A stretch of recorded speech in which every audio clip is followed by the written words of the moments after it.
Hi అండి, అందరికీ నమస్కారం. ఎలా ఉన్నారు? ఈరోజు అయితే మన మినీ వ్లాగ్ అయితే కంటిన్యూ చేసేద్దామండి. ఇక్కడ వచ్చేసి మార్నింగ్ టిఫిన్ తింటున్నారనమాట. నేనైతే మైసూర్ బజ్జీ చేశాను, మైసూర్ బోండా మైదా పిండితోటి. ఒకవేళ మీరు ఫుల్ వీడియో చూడాలనుకుంటే దీవెన అఫీషియల్ ఛానల్లో ఉంటుంది చూడండి. మా వారికి అయితే బాగా నచ్చిందంట, మా అత్తయ్య కూడా తింటున్నారు. అంతకు ముందు రోజు జ్వరం వచ్చింది కదా, ఈ రోజు అయితే ఇంకా మరి ఇడ్లీ ఏం తింటాం అనేసి బోండా పెట్టమంటే పెట్టేశాను. ఇక్కడ వచ్చేసి మేము నిన్న చార్మినార్కి వెళ్ళేసి వచ్చాం కదా, వెళ్ళొచ్చిన తర్వాత నైట్ ఇంకా హడావుడిగా వంట చేయడం ఎందుకని పచ్చడి చేసేసాను. పచ్చి మామిడికాయలు ఉండి తీసుకొచ్చేసి రోడ్లో అయితే పచ్చడి చేశాను అనమాట, తొక్కు పచ్చడి. అలాగే నెక్స్ట్ డే అయితే పూరీ చేసాము, గుట్టలాగా వేచాను చూడండి పూరీల్ని.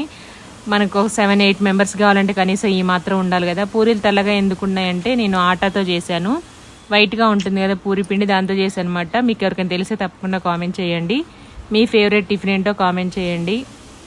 ఇంక ఇక్కడ వచ్చేసి నెక్స్ట్ మా దీవెనకు ఒక ఆడిషన్ కోసం ఆల్రెడీ వెళ్ళొచ్చారు, ఓకే అయిపోయింది. నెక్స్ట్ కొంచెం డల్ లుక్లో కావాలంటే వాళ్ళ